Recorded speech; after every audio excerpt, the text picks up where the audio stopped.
Hello friends, make physics interesting में इस Pradeep sir का नमस्कार। स्टूडेंट्स, हमने अभी तक magnetic effect of electric current में बायोट सावर्ट्स लॉ और उसके कुछ एप्लीकेशंस पढ़े हैं। तो बायोट्स और सावर्ट्स इन्होंने क्या कहा, अगर किसी कंडक्टर के थ्रू करंट पास हो रहा है तो उसके सराउंडिंग में जो मैग्नेटिक फील्ड बन रहा है उसका फार्मूला क्या है। तो magnetic field at the centre, magnetic field at the distance from straight current carrying conductor, current carrying circular loop के सेंटर का मैग्नेटिक फील्ड। इतना ही नहीं बच्चों, एक्सिस के ऊपर का मैग्नेटिक फील्ड भी हमने बताया। अब हमें ऐसी एक समस्या खड़ी हुई है हमारे सामने कि क्या हम ऐसा प्रॉब्लम सॉल्व कर सकते हैं इस बायोट सावर्ट्स लॉ के, इस लॉ के अकॉर्डिंग जो भी हमने फार्मूले बनाए हैं स्ट्रेट कंडक्टर के वगैरह वगैरह। बताइए बच्चों, अगर एक वायर है उसके थ्रू करंट I1 जा रहा है इस दिशा में, दूसरा वायर है उसके थ्रू I2 करंट जा रहा है इस दिशा में, तीसरा कंडक्टर है उसके थ्रू करंट जा रहा है I3 इस दिशा में। तो बताइए यहां मैग्नेटिक फील्ड कितना मिलेगा। ये डिस्टेंस है, ये डिस्टेंस है और ये 2a डिस्टेंस है।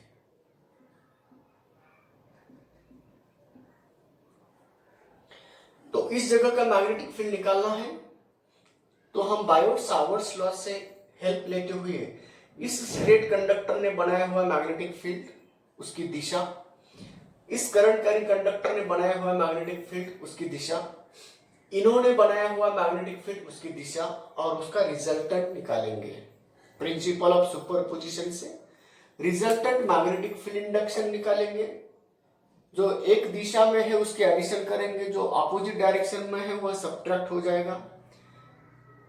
बड़ा रिजल्टेंट, बड़ा मैग्नेटिक फील्ड कहाँ है उसके अकॉर्डिंग रिजल्टेंट जाएगा। अगर मैग्नेटिक फील्ड, लार्ज वैल्यू का मैग्नेटिक फील्ड जिस दिशा में है उसी दिशा में रिजल्टेंट आ जाएगा। दिशा भी बोल सकते हैं हम। मगर समस्या क्या है बच्चों, इंडिविजुअल निकालने के बाद भी यहाँ का मैग्नेटिक फील्ड पता लग रहा है आपको। यहां पॉइंट लिया तो भी हम निकाल सकते, यहां पॉइंट लिया तो भी निकाल सकते बायोट सावर्ट्स लॉ का यूज करते हुए। मगर इसमें एक एक कंडक्टर को कैसे जान पाओगे आप। अगर आपने एक मेटल का कंडक्टर है, वायर है, इतना ज्यादा वायर है, सिलिंड्रिकल वायर है और उसके थ्रू करंट जा रहा है इधर, तो उसके अंदर मैग्नेटिक फील्ड कितना बनेगा। ये कंडक्टिंग वायर है, सिलिंड्रिकल वायर है, उसके थ्रू करंट जा रहा है, तो इस सिलिंड्रिकल वायर के अंदर मैग्नेटिक फील्ड बनता है क्या नहीं बनता है, ये भी पता करना है आपको। तो ये जो कंडक्टर वायर है, ये सिलिंड्रिकल कंडक्टर ना बच्चों, ये कंडक्टर है इसीलिए उसके सरफेस के ऊपर से ही करंट जाएगा। क्यों? Carriers are free electrons and they are found on the surface only, they never found in the through inside that. तो इसीलिए ये सब एक दो ऐसे सबके सब कंडक्टर्स सरफेस के ऊपर मिल रहा है, एक हॉलो ट्यूब के जैसा स्ट्रक्चर बन रहा है। अब देखिए बच्चों, अगर दो पैरेलल करंट कैरिंग कंडक्टर्स हैं, दोनों पैरेलल करंट कैरिंग कंडक्टर्स हैं और दोनों में से करंट सेम डायरेक्शन में जा रहा है, सेम करंट जा रहा है, उसके मिड पॉइंट पे मैग्नेटिक फील्ड रहेगा जीरो। क्यों? इन्होंने बनाया हुआ इधर है, इन्होंने बनाया हुआ अंदर है, दोनों एक दूसरे को कैंसिल कर रहे हैं। उसी प्रकार अगर ऐसे सिलिंड्रिकल वायर्स है और सबके सबके थ्रू करंट सेम दिशा में जा रहा है, तो इधर जो वायर है उसके डायमेट्रिकली अपोजिट दूसरा वायर है, तो दोनों में से करंट सेम दिशा में जा रहा है, तो सेंटर पॉइंट पे मैग्नेटिक फील्ड कितना होगा, 0 होगा। इसी प्रकार अगर हमारे पास इस कंडीशन के लिए हमने अगर तय किया, अंदर कहीं पे भी अगर निकालना चाहते हो आप, तो मैग्नेटिक फील्ड 0 आता है। हम इस एक्सिस के ऊपर का मैग्नेटिक फील्ड निकालने में कामयाब हो गए, एक दूसरे को कैंसिल कर रहे हैं। और आजू बाजू में क्या करना हो, तो आजू बाजू में अंदर कहीं पे मैग्नेटिक फील्ड होता है क्या, तो उसका आंसर है नहीं होता है। तो कैसे उसको प्रूव कर सकते हैं, तो इसीलिए बच्चों अगर हमारे पास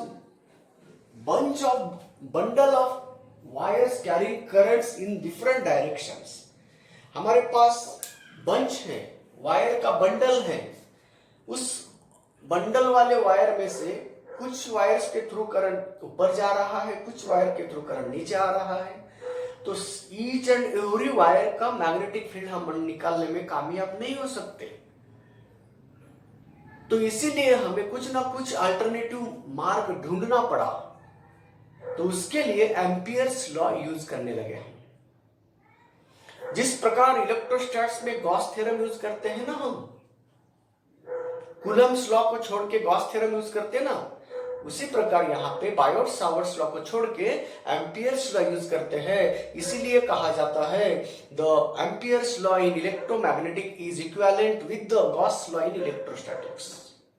चलो ये बातें करने के हैं, पर अब यहाँ एम्पियर्स ने क्या कहा, अगर इस बंच में से कुछ कंडक्टर के थ्रू करंट नीचे आ रहा है, कुछ कंडक्टर के थ्रू ऊपर जा रहा है, तो उसके सराउंडिंग में एक पॉइंट मान लिया, उस पॉइंट के ऊपर magnetic field, resultant magnetic field कितना होगा। ऐसी जब सिचुएशन आती है ना, तो हमें आंसर तत्काल निकालना है, कम वक्त में उसको निकालना है, शॉर्ट पाथ से उसको निकालना है। इंडिविजुअल सबका मैग्नेटिक फील्ड निकालना, उसका रिजल्टेंट निकालने के लिए हमारा वक्त जाएगा और हमारे लिए दिक्कत पैदा हो सकती है। अगर किसी में अगर गलती हो गई तो वही गलती दोबारा ट्रांसफर हो जाती है, आंसर हमारा रॉन्ग हो जाता है। तो इसी प्रकार बच्चों ऐसे सिचुएशंस है हमारे इस कंडक्टर के अंदर, अगर ये इंसुलेटर रहा और उसके थ्रू अगर ऐसा बंच ऑफ वायर्स गए हैं, किसके थ्रू कितना करंट जा रहा है, ये नापकर हमें उसका इंडिविजुअल मैग्नेटिक फील्ड निकालने में दिक्कत आ सकती है। तो इसीलिए बच्चों जहां पे बायोट सावर्ट्स लॉ काम में नहीं आ रहा है, उस वक्त हम एम्पियर्स लॉ को याद करना है बच्चों। तो यहाँ पे एक्सिस के ऊपर मैग्नेटिक फील्ड कंडक्टर का, अगर सिलेंडर कंडक्टिंग वायर का रहा, मेटल का रहा, तो उसके अंदर मैग्नेटिक फील्ड 0 होता है बच्चों। तो बाहर वाले पॉइंट पे हम बायोट सावर्ट्स लॉ से यूज करके निकाल सकते हैं, मगर अब बायोट सावर्ट्स लॉ इस जगह पे उतना एक्यूरेट काम नहीं करेगा, इसीलिए बच्चों हम एम्पियर्स लॉ की हेल्प लेंगे। तो क्या है एम्पियर्स लॉ और एम्पियर्स लॉ का एप्लीकेशंस क्या है, उस आधार पे हम अब चर्चा कर रहे हैं बच्चों। तो आज की हेडिंग है एम्पियर्स लॉ। एम्पियर क्या कहता है बच्चों, तो इन्होंने क्या किया, लाइन इंटीग्रल लिया, किसका, मैग्नेटिक फील्ड इंडक्शन का, along the length of a closed loop. Closed loop के लेंथ के अलोंग मैग्नेटिक फील्ड इंडक्शन का इंटीग्रेशन लिया, उसको लाइन इंटीग्रल कहते हैं। जैसे गॉस ने कहा था ना, electric flux through given closed area, Gaussian area is equal to 1 upon epsilon naught times summation of the total charges enclosed by that area, ऐसा बोला था। 1 upon epsilon naught times total charges enclosed by that closed area। और integration भी ले सकते हैं अगर वो कंटिन्यूस फंक्शन रहा तो 1 upon epsilon naught times total charge enclosed by that area निकालने के लिए हम इंटीग्रेशन भी ले सकते हैं।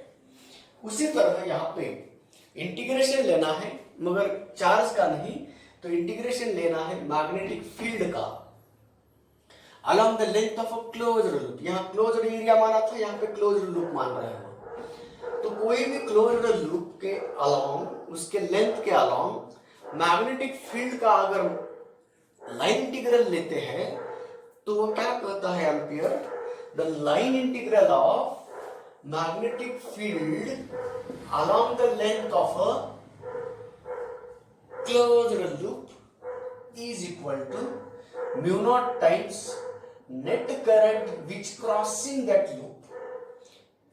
जितने भी करंट उस क्लोज्ड लूप को क्रॉस करके जा रहे हैं ना, उस सभी करंट की net value into mu naught times, या 1/ε0 टाइम्स नेट चार्जेस, ऐसा कहा था गॉस ने। यहां एम्पियर क्या कहता है, mu naught times net current which crossing that closed loop which contained by that closed area, crossing that closed loop। तो सिमिलर है, समझने के लिए हम एक साथ स्टडी कर सकते हैं उसके। तो इसीलिए जिस तरह हमने गॉस थ्योरम को यूज किया है ना इलेक्ट्रोस्टैटिक्स में, उसी तरह यहाँ पे हम एम्पियर्स लॉ को यूज कर रहे हैं। तो एम्पियर्स लॉ से हम मैग्नेटिक फील्ड इंडक्शन निकाल रहे हैं, वहां गॉस लॉ से इलेक्ट्रिक फील्ड इंटेंसिटी निकाला था। जिस प्रकार हम इलेक्ट्रिक फील्ड इंटेंसिटी निकाले थे, उसी तरह यहाँ पे मैग्नेटिक फील्ड इंटेंसिटी है ये। तो मैग्नेटिक फील्ड इंडक्शन बोले तो सेम एक्सपीरियंस है, फोर्स एक्सपीरियंस किया हुआ है यूनिट पोल ने। तो चलिए बच्चों, अब इस गॉसियन एम्पियर्स लॉ को हमें यूज करना है, और इस एम्पियर्स लॉ से हमें क्या करना है, अलग अलग समस्याएं सॉल्व करना है। तो क्या है एम्पियर्स लॉ, दोबारा मैं स्टेट करता हूं, the line integral of magnetic field along the length of a closed loop drawn around that current carrying conductors is equal to mu naught times the net current which crossing that loop, the net current which crossing that loop। This is the statement of Ampere's law। अब उसको explain कर रहे हैं बच्चों। Explain करने के लिए हमें क्या करना होगा, एक गृहित धरना होगा, एक क्लोज्ड लूप कंसीडर करेंगे। उन्होंने कुछ नेट करंट को एनक्लोज किया होगा। तो चलिए बच्चों, ये है वायर का बंडल है, उसके थ्रू नंबर ऑफ वायर्स है ऐसे।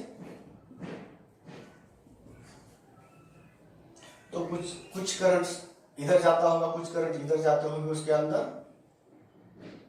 तो हमने इस पॉइंट पे एक क्लोज्ड लूप मान लिया, क्लोज्ड लूप है। अब उसका छोटा सा टुकड़ा यहां का अगर आपको निकालना है मैग्नेटिक, उसका छोटा सा टुकड़ा डीएल मानेंगे। जिस प्रकार गॉस में भी हमने क्या किया, गॉसियन एरिया माना था, उसका छोटा एरिया डीएस माना था। उसी प्रकार यहां अब छोटा सा टुकड़ा डीएल लेंगे, क्योंकि छोटा टुकड़ा लिया तो लीनियर होता है, वो डायरेक्शन बताता है। बड़ा लिया तो एक कर्व हो जाएगा ना, वो फिक्स डायरेक्शन नहीं होती है। तो इसीलिए B bar dot DL bar, इधर तो स्केलर क्वांटिटी है ना। तो अब बताओ, यहां का अगर मैग्नेटिक फील्ड बी है, यहां का मैग्नेटिक फील्ड अगर बी है, तो इस मैग्नेटिक फील्ड का देखो नेट करंट इधर, इस मैग्नेटिक फील्ड का लाइन इंटीग्रल अगर लेना है इस लूप के अलाउंग, तो हमें क्या करना होगा, ये लेंथ रेडियस आर का ले लिया। देखिए, तो अब according to Ampere's law, this magnetic field induction का line integral B into DL dot is equal to mu naught times, अब जो भी नेट करंट जाएगा ना उसके थ्रू आई नेट कहेंगे। तो आई नेट, तो ये कंसिडरेशन करो और उसके लिए ये फार्मूला बता दो। ऐसी सिचुएशन जब भी आएगी ना, तब इसको याद करना है।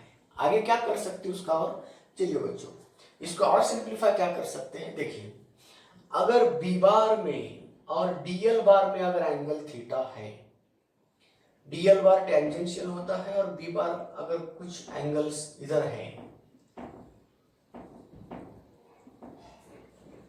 Magnetic field induction, magnetic field and element के अंदर अगर थोड़ा सा एंगल रहा, तो इसको हम ऐसा सिंप्लीफाई कर सकते हैं, line integral of B DL cos theta equal to mu naught times I net. तो B DL cos theta mu naught times I net. तो लाइन इंटीग्रल कॉस थीटा क्यों, डॉट प्रोडक्ट है ना दोनों का यहाँ पे, तो इसको दूसरे फॉर्म में ऐसा भी लिख सकते हैं। अगर दोनों एक साथ कोइंसाइड हुई है तो थीटा 0 होता है, कॉस 0 1 होता है। तो इसीलिए उसको लाइन अगर यहाँ पे थीटा 0 रहा, दोनों टेंजेंशियल रहे, तो B D L equal to mu naught times net current होता है। एक्सप्लेन करना है, प्रूफ नहीं देना है हमें, ठीक है बच्चों। तो इसी प्रकार अगर line integral of B bar dot D L bar equal to mu naught times I net निकालना है, तो इसको हम इंडिविजुअली एक एक वायर से हम निकाल सकते हैं। तो नेट करंट ही आएगा ना, सब म्यू नॉट कैसा होता है मैग्नेटिक, देखो ना, स्ट्रेट करंट कैरिंग कंडक्टर का मैग्नेटिक फील्ड इंडक्शन का फार्मूला म्यू नॉट आई अपॉन। तो ये जो एम्पियर्स लॉ है, इस एम्पियर्स लॉ का अगर प्रूफ चाहिए आपको, तो प्रूफ पाने के लिए हमें कोई इतना ज्यादा ये नहीं है, क्योंकि जब हम बंच ऑफ कंडक्टर्स देखते हैं, बंच ऑफ कंडक्टर्स अगर लेते हैं हम, तो सबके थ्रू जाने वाले करंट हम रिकॉर्ड करेंगे और उसका इस पॉइंट का डिस्टेंस नजदीक ही होता है सबके। तो आप ये अगर बंच है उसका मीन रेडियस निकाल सकते हैं, और मीन रेडियस और मीन डायमीटर, मीन रेडियस निकाल के उसका क्लोज्ड लूप ले सकते हैं। तो चलिए बच्चों, अगर हम प्रूफ देना चाहते हो तो प्रूफ दे भी सकते हैं। कैसे दे सकते हैं देखिए, बायोट-सावर्ट्स लॉ क्या कहता है, अगर एक स्ट्रेट कंडक्टर रहा तो हम कैसे निकालेंगे, magnetic field induction B equal to B1 equal to mu naught I1 upon 2 pi ये होता है। ये डिस्टेंस है ना बच्चों, ये तो पता है आपको।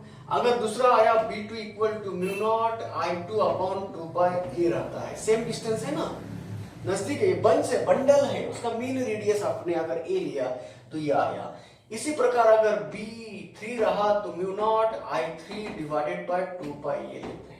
सबको अगर रिजल्टेंट निकालना चाहते हो, सबका अगर एडिशन करना चाहते हो, B1 plus B2 plus B3 equal to mu naught 2 pi A into bracket I1 plus I2 plus I3 हो सकता है। अब आइए बच्चों, यहाँ इंटीग्रेट करना है तो इंटीग्रेट भी कर सकते हैं, समेशन करना है तो समेशन। अब यहाँ इंटीग्रेट अगर करना चाहते हो तो B का इंटीग्रेशन ये क्या है, तो इसको हम ऐसा लिख सकते हैं B1 plus B2 plus B3 into total length है, उसको हम इंटीग्रेशन ऑफ DL बोल सकते हैं। इस DL टुकड़े का है, इंटीग्रेशन है, यहाँ इक्वल टू क्या आया, mu naught times I net आया, सबका नेट करंट है। तो ये कौन है, B को अंदर लेके जाओ, मैग्नेटिक फील्ड इंडक्शन B का लाइन इंटीग्रल लेना है, तो B को अंदर लिए तो ये कौन हो गया, पूरे लाइन इंटीग्रल की वैल्यू आ रही है ये B इंटू DL। इसको अगर अंदर लिए ना, इसका इंटीग्रेशन ले रहे, इसका टोटल लगा रहे, ऐसा अर्थ होता है। तो अब यहाँ B DL equal to mu naught times I net होता है। इस प्रकार हम उसको प्रूफ करने में कोई दिक्कत नहीं है, मगर यहाँ प्रूफ की जरूरत नहीं बच्चों, यूज करना है हमें। तो यूज करने के लिए चलिए बच्चों पहला एप्लीकेशन लेते हैं, application of Ampere's law. And using Ampere's law we can obtain the magnetic field induction at the a distance from straight current carrying conductor of infinite length. Infinite length का जो मैथमेटिकल डेरिवेशन, बड़ा derivation निकाले थे ना, उसको हम shortly भी निकाल सकते हैं यूजिंग एम्पियर्स लॉ। तो हम उसको टैली कर रहे हैं ऐसा समझो, ठीक है। ये स्ट्रेट कंडक्टर है, उसके थ्रू करंट I जा रहा है, आई नेट बोलिए नहीं तो आई बोलिए, और इससे ए डिस्टेंस दूर हमने P पॉइंट माना है जहां का हमें मैग्नेटिक फील्ड इंडक्शन नापना है। तो ये मैग्नेटिक फील्ड इंडक्शन है बच्चों, यहाँ पे B मैग्नेटिक फील्ड इंडक्शन माना है, मैग्नेटिक फील्ड इंडक्शन B। अब गॉस थ्योरम अप्लाई करने के लिए हमें क्लोज्ड लूप लेना होगा, क्लोज्ड लूप लिया, ठीक है। कितना रेडियस का लिया, तो यहाँ का टुकड़ा भी लेना है DL। मैग्नेटिक फील्ड इंडक्शन उसी दिशा में है जिस दिशा में DL है, तो दोनों की दिशा एक रही। तो चलिए left hand side line integral of B DL equal to, हाँ, line integral of B DL cos of theta. तो थीटा कितना है बच्चों, 0 है। तो चलिए आगे बढ़ो, B इंटू DL।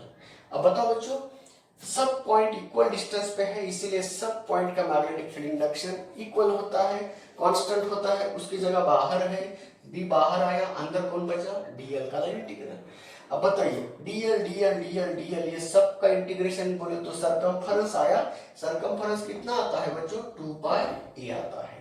तो आ गया बच्चों, ये वैल्यू आ गई क्या, नहीं, हाँ। तो इसको एक नाम दे दो। अब अप्लाई करो according to bio Ampere's law, इसकी वैल्यू कितनी है, तो according to Ampere's law B D L equal to mu naught times I होता है। तो इसको दो नाम दे दो, ये अकॉर्डिंग टू एम्पियर्स लॉ, ये सिर्फ इसका लाइन इंटीग्रल लिया आपने। तो बाय द कैलकुलेशन आया हुआ लाइन इंटीग्रल और एम्पियर्स लॉ से इसको यूज करेंगे। तो क्या आया, b into two pi A equal to mu naught times I आया। तो हमें b चाहिए ना, तो mu naught I times two pi A, यही फार्मूला था ना स्ट्रेट कंडक्टर का। तो एम्पियर्स लॉ से वही फार्मूला हम दोबारा निकाल सके।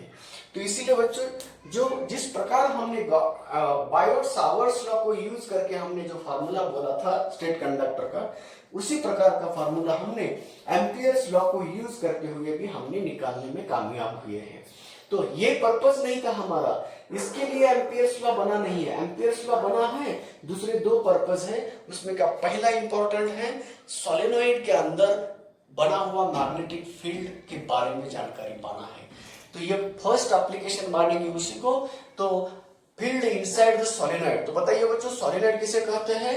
तो सोलेनोइड एक ऐसा इक्विपमेंट है, ऐसा इंस्ट्रूमेंट है, वह लंबा सा वायर कॉइल, लंबी सी कॉइल है, उसके ऊपर एक पाइप है, इंसुलेटिंग पाइप है, उसके ऊपर वायर ऊंड किया हुआ है।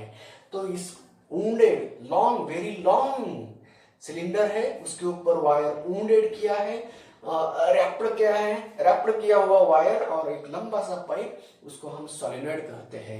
मगर बच्चों ऐसे कम से कम कितना लंबा चाहिए? तो चौड़ाई से 3 गुना तो ज्यादा उसकी लंबाई चाहिए। अगर डायमीटर है आर का तो 3 टाइम्स उसका क्या चाहिए, लंबाई चाहिए उससे, तब उसको सोलेनोइड कहेंगे। अगर चौड़ाई कम है और लंबाई ज्यादा है तो सोलेनोइड, तो उल्टा हो गया तो सोलेनोइड नहीं बन सकता है। तो सोलेनोइड कौन है? एक लॉन्ग पाइप है, उसके ऊपर वायर ऊंड किया हुआ है, रैप किया है उसके ऊपर वायर, तो उसको बोलते हैं solenoid. What it consist? It consist of uniform copper wire wounded on a hollow pipe. तो हॉलो पाइप के ऊपर एक वायर वूंड किया जाता है, उसकी लंबाई डायमीटर से कम से कम 3 गुना तो ज्यादा चाहिए। ठीक है बच्चों, तो ये रहा एक सोलेनोइड का कंस्ट्रक्टिव डायग्राम बता रहे हैं बच्चों। तो ये कंस्ट्रक्टिव डायग्राम है, उसकी लंबाई है, ये L लंबाई है और उसके ऊपर ऐसे नंबर ऑफ टर्न्स है। तो बहुत से टर्न्स है उसके ऊपर, वुंडेड कॉइल है, कॉपर वायर भी बोल सकते हैं, हम ले सकते हैं। तो इसी प्रकार ये कंस्ट्रक्टिव डायग्राम बता रहे हैं बच्चों आपको, इसको हम सोलेनोइड कहते हैं। एक यूनिफॉर्म पाइप है, उसके ऊपर वायर वूंड किया हुआ है, इसको हम कंस्ट्रक्टिव डायग्राम ऑफ सोलेनोइड बोलते हैं। इस सोलेनोइड के अंदर जो फील्ड बनता है उसके बारे में हमें इंफॉर्मेशन करना है। तो इसके थ्रू अगर करंट आए जा रहा है तो same current can pass through the each and every circular loop of the solenoid. इस सोलेनोइड के सबके सब लूप सर्कुलर होते हैं। तो ये रहा बच्चों सोलेनोइड, ये उसका एक्सिस है बच्चों, और ये इसकी रेडियस होगी, रेडियस ऑफ द सोलेनोइड। ठीक है बच्चों, तो इस प्रकार सोलेनोइड का कंस्ट्रक्शन ये है। वेरी लॉन्ग पाइप है, उसके ऊपर यूनिफॉर्मली स्ट्रेच और ये ऊंडेड वायर है। तो ये रहा सोलेनोइड का कंस्ट्रक्टिव डायग्राम। हमारा क्वेश्चन क्या है बच्चों, इसके अंदर जो फील्ड बना है तो उसके बारे में जानकारी लेना है। तो कैसे कर सकते हम? तो अंदर का फील्ड नापने के लिए हमें क्या करना होगा बच्चों? तो अंदर का फील्ड नापने के लिए एम्पियर्स लॉ को यूज करना है। तो एम्पियर्स लॉ अगर यूज करना है तो हमें क्लोज्ड एरिया, क्लोज्ड लूप लेना होगा, उस क्लोज्ड लूप का छोटा टुकड़ा डीएल मानना होगा, तब जाके हम line integral along that length निकाल सकते हैं। तो अब कैसे उस ऐसा क्लोज्ड लूप लेना चाहिए, उस क्लोज्ड लूप ने करंट कैरिंग कंडक्टर को एनक्लोज करना चाहिए। तो हम किस प्रकार का लेते हैं बच्चों? मान ले लो इस प्रकार के ये सब टर्मिनल्स, ये जो वायर्स है ना, ये वायर एक है, दूसरा वायर, तीसरा, ऐसे वूंड किया हुआ वायर है, हमने ऐसा काट दिया तो उसका टीएस बता रहे हैं। तो यहाँ वायर है, यहाँ वायर, यहाँ वायर है, तो सब में से करंट ऐसा आ रहा है, ऐसा मुंह इधर जा रहा है। तो हम ऐसा एक लूप लेंगे, ऐसा रेक्टेंगुलर लूप लेते हैं जिनमें इस कुछ कंडक्टिंग करंट कैरिंग कंडक्टर को उन्होंने एनक्लोज किया है। यह है रेक्टेंगुलर लूप और उसके ये वायर्स हैं। तो उस रेक्टेंगुलर लूप का हम मान रहे हैं उसकी लेंथ L है, ब्रिड्थ बी है, ओके। लेंथ एल वाला और ब्रिड्थ बी वाला एक रेक्टेंगुलर लूप मान रहे हैं, उसको हम एम्पियर लूप कहेंगे। और उन्होंने ये करंट कैरिंग कुछ नंबर ऑफ टर्न्स को एनक्लोज किया है उसके अंदर, ठीक है बच्चों। तो चलिए बच्चों, अब हम उसको सॉल्व कर रहे हैं। तो उसका कैसे, हम लूप अंदर का लूप दिखाना है तो उसका टीएस निकाल दिया। जब टीएस निकालते हैं ना, इस प्रकार की सिचुएशन बनती है बच्चों। यहाँ कटे हुए वायर दिखते हैं, हम ऊपर से करंट आ रहा है ऐसा बता रहे हैं, जिस वायर से करंट बाहर आ रहा है उसको डॉट बताया है, और जिस वायर से करंट अंदर जा रहा है उसको हॉलो क्या सर्कल से बताया है। तो इधर से करंट आ रहा है, इधर से जा रहा है। अब हम रेक्टेंगुलर लूप पकड़ रहे हैं बच्चों, इसका ये है। तो P Q R S rectangular loop है, और उसका छोटा सा टुकड़ा डीएल मान रहे हैं हम, डीएल।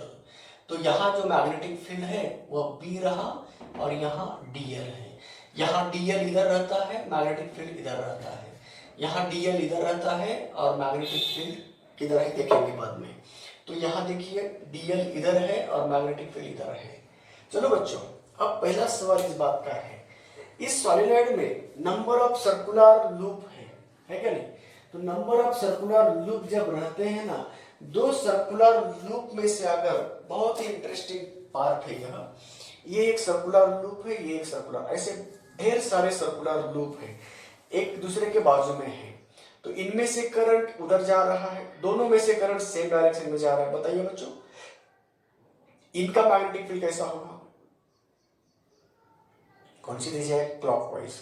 कौन सा? साउथ पोल बनेगा। बोले तो इससे अंदर जा रहा है, इधर से बाहर आ रहा है, इधर से अंदर जाता है, इधर से बाहर आता है, इधर से अंदर जाता है, इधर से बाहर, इधर से बाहर आया, इधर से अंदर गया, इधर से बाहर आया, इधर से अंदर। देखो इधर से अंदर जा रहा है, सेम सिचुएशन इसकी है। इधर से बाहर आया, इधर से अंदर, इधर से बाहर आया, इधर से अंदर। देखो बच्चों, इसका नीचे आ रहा है और इसका ऊपर आके इधर जा रहा है। तो दोनों के बीच में जो भी पॉइंट है यहाँ पे, वहां एक दूसरे को क्या कर रहे हैं? फील्ड कैंसिल कर रहे हैं। इसका लाइन ऑफ फोर्स अंदर जा रहा है, इधर से बाहर आ रहा है, आ रहा है क्या नहीं? देखो आप, इधर से इधर अंदर जा रहा है इसका। अब इसका देखो, इधर से बाहर आ रहा है और इधर से अंदर जा रहा है। दोनों लूप की तरफ देखो बच्चों, कि दोनों के बीच में फील्ड एक दूसरे को क्या कर रहे हैं? कैंसिल कर रहे हैं। तो जो भी point rather than inside, pipe के अंदर के पॉइंट छोड़ दो, पाइप के ऊपर के पॉइंट ले रहा हूं, इधर का अंदर, इधर का बाहर आ रहा है, तो दोनों एक दूसरे को कैंसिल कर रहे हैं। तो बाहर फील्ड ही नहीं बन रहा है। क्यों? सरफेस के ऊपर एड करके ले रहे हैं ना, बाहर नहीं आ रहा है उसका फील्ड। तो इसीलिए बच्चों, field outside the solenoid zero है, नेग्लिजिबल है। आप बोलेंगे नेग्लिजिबल क्यों, जीरो क्यों नहीं कहते? क्यों, बताता हूं। इसको कैंसिल करने वाला इधर है कोई? नहीं। इसको कैंसिल वाला इधर है कोई? नहीं। आखिरी के जो टर्मिनल से आखिरी के जो लूप है ना, उसके इधर वाला फील्ड कोई कैंसिल करेगा क्या? नहीं। ये कंटिन्यू वहां से जाके इधर आ रहा है, तो लंबाई ज्यादा है ना, तो फील्ड कॉन्सेंट्रेशन बहुत कम होता है। तो इसीलिए because of the long length of the solenoid, the field outside the solenoid is very very negligible and only field inside the solenoid is present. मगर कोई भी पॉइंट लिया ना, तो अंदर का पॉइंट लिया ना, तो फील्ड इधर ही जा रहा है, इधर से बाहर इधर आ रहा है। इसका भी देखो ना, इधर से बाहर इधर से जा रहा है, तो इसका भी फील्ड इधर है, इसका भी फील्ड इधर है। तो अंदर जितने भी पॉइंट्स है, सबका सब फील्ड किधर है? इधर है। तो इसलिए फील्ड इधर लिया मैंने। देखिए, हम कहना क्या चाहते हैं? इधर से जा रहा है, ऐसा हो कि इधर आ रहा है, ऐसा मान रहे ना। देखिए बच्चों, इधर बाहर फील्ड ही नहीं है, तो लाइन इंटीग्रल की वैल्यू जीरो आएगी। यहाँ P से Q जाने तक फील्ड है, यहाँ फील्ड है, लेंथ भी है, मगर दोनों के बीच में एंगल 90 है, cos 90 जीरो आएगा।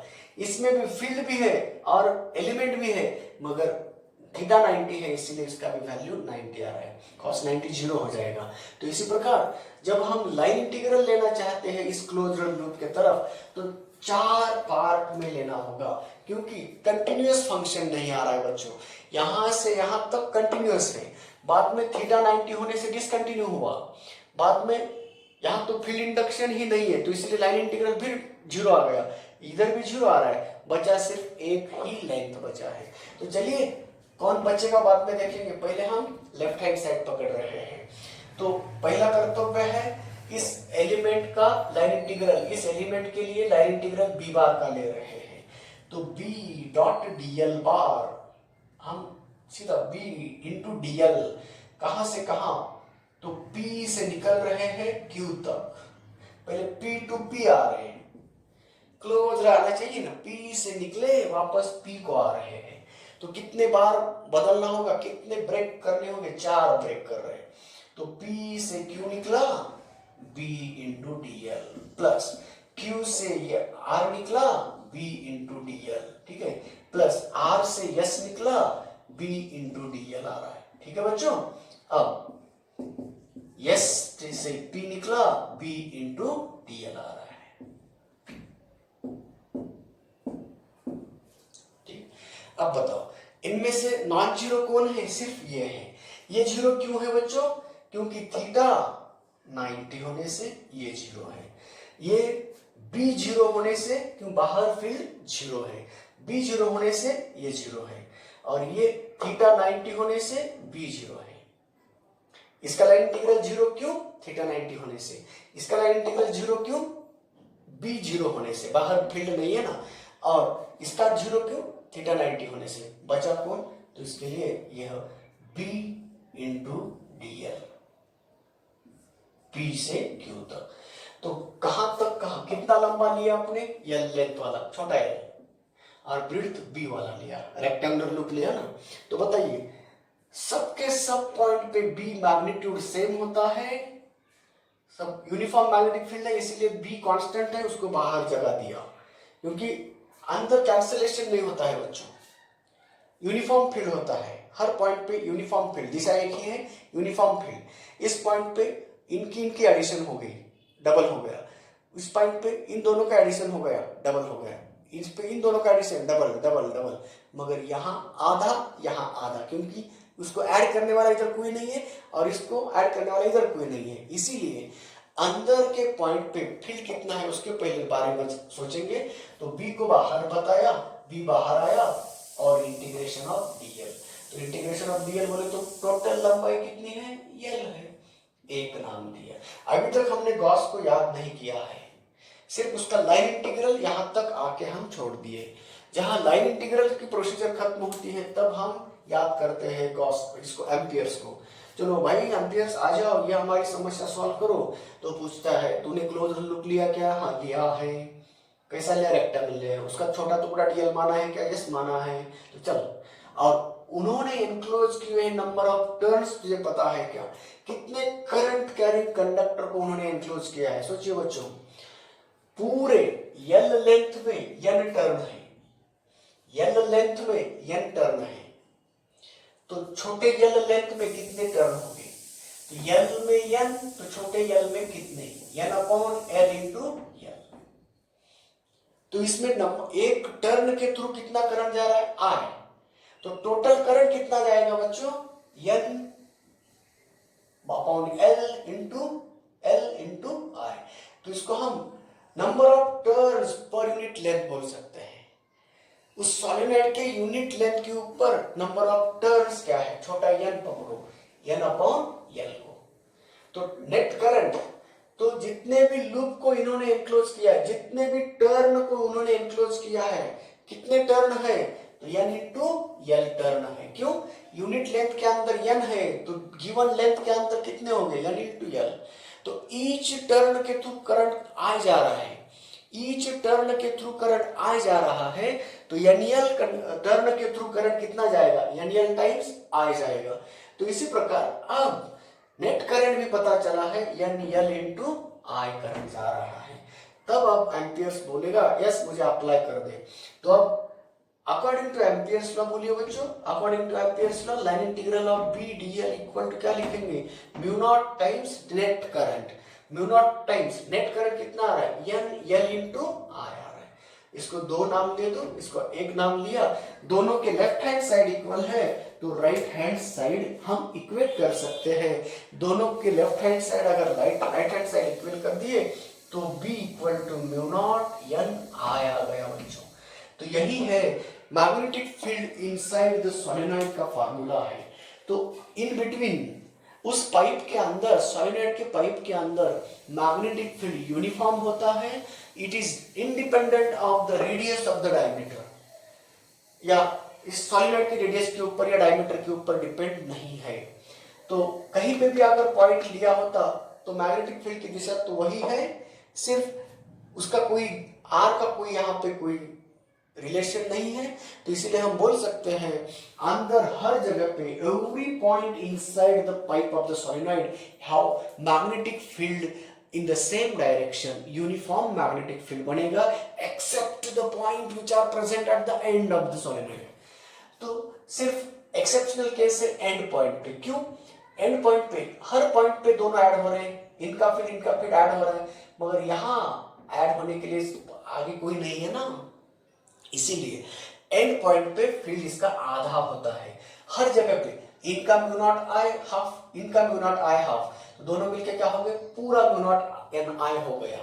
तो यूनिट लेंथ के ऊपर नंबर ऑफ टर्न अगर पूछा दिया तो ये फार्मूला, टोटल लंबाई और टोटल नंबर ऑफ टर्न दिया तो same formula can be written in this form also. तो टोटल नंबर ऑफ टर्न्स और टोटल लेंथ ऑफ द, अब बताइए मैं क्वेश्चन कर रहा हूं बच्चों, क्या magnetic field number of turn के ऊपर डिपेंड रहेगा? नहीं, क्योंकि अगर नंबर ऑफ टर्न बढ़ाना है तो लेंथ भी बढ़ाना होगा, तो लेंथ बढ़ाया तो नंबर ऑफ टर्न्स भी बढ़ते हैं, इसलिए रेशियो कांस्टेंट रहता है। इसीलिए बच्चों magnetic field inside the solenoid is independent on the number of turns of the solenoid, length of the solenoid. It only depend upon the current and medium between the solenoid.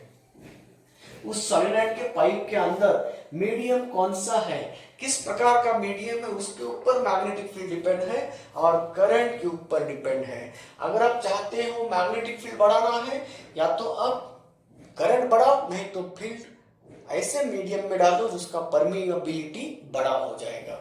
तो इसी प्रकार बच्चों अब and point पे कितना आता है, अगर ऐसा कहा तो एंड पॉइंट पे मैग्नेटिक फील्ड रहेगा इसका आधा, तो एंड पॉइंट पे रहेगा B at end point mu naught Ni upon 2 बोलो, और कैपिटल N और L में लिखना है तो उसी प्रकार उसको बना सकते हैं बच्चों। तो इस तरह एम्पियर्स लॉ को यूज करते हुए सोलेनॉइड के अंदर मैग्नेटिक फील्ड कितना है ये निकालने में कामयाब हुए, एट द एंड पॉइंट कितना है ये निकालने में कामयाब हुए, और आउटसाइड द सोलेनॉइड कितना है, नेग्लिजिबल बोलो, अगर किसी ने नेग्लिजिबल नहीं बोला तो जीरो भी ले सकते हैं।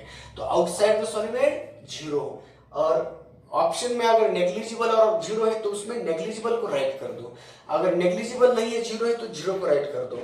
तो मोस्ट करेक्ट नेग्लिजिबल है, क्योंकि लंबाई ज्यादा होने से सिर्फ लास्ट वाले टर्न ने भेजा हुआ फील्ड इधर से जा रहा है, ऐसा होता है, नहीं तो इधर से भेजा हुआ इधर से जा रहा है। बाकी के एक दूसरे ने क्या कर दिया, कैंसिल कर दिया है। इसको जोड़ीदार इधर नहीं है ना, इसीलिए इसका जीवंत होता है, इसका भी जोड़ीदार इधर नहीं है ना, इसीलिए उसका जीवंत होता है। मतलब बाकी सब एक दूसरे को कैंसिल करके लेते हैं, सिर्फ अंदर का सेम दिशा में ऐड होते जाता है। सबका हाफ हाफ, सबके ईच टर्न का बना हुआ इतना है, तो हर पॉइंट दोनों के बीच में रहता है ना, तो इसलिए दोनों का ऐड होता है, तो इसलिए इतना मैग्नेटिक फील्ड बना। तो मैग्नेटिक फील्ड किस चीज के ऊपर डिपेंड है, ऐसा अगर क्वेश्चन कहा, only depend upon the medium between the that pipe, as well as it depend upon the current, never depend upon the number of turns and length of the solenoid बच्चों। तो इसी प्रकार एक बड़ा सा पॉइंट और application of Ampere's law यहाँ पूरा हुआ है। इसी प्रकार हम अब टॉरॉइड के बारे में भी जानकारी पाने वाले हैं, तो टॉरॉइड कल पढ़ेंगे। आज एम्पियर्स लॉ क्या है और उसके दो एप्लीकेशन में से एक छोटा एप्लीकेशन स्ट्रेट वायर का था, वो भी निकाला। अभी सोलेनॉइड का मैग्नेटिक फील्ड बताया, तो सोलेनॉइड का मैग्नेटिक फील्ड बताने के लिए 3 पॉइंट याद रखिए। अंदर यूनिफॉर्म होता है, बाहर नेग्लिजिबल होता है और एंड पॉइंट पे आधा होता है। और डिपेंड किस चीज के ऊपर है और किस चीज के ऊपर डिपेंड नहीं है, इतने सारे पॉइंट हमें सॉलिनॉइड के बारे में याद रखना होगा। तो चलिए बच्चों, ये रहा आज का नॉलेज। कल इसी को कंटिन्यू करने जाएंगे, हम एम्पियर्स लॉ को कंटिन्यू करेंगे सेकेंड एप्लीकेशन के साथ। तब तक के लिए विश्रांति लेंगे। Thank you very much, have a nice day, bye bye.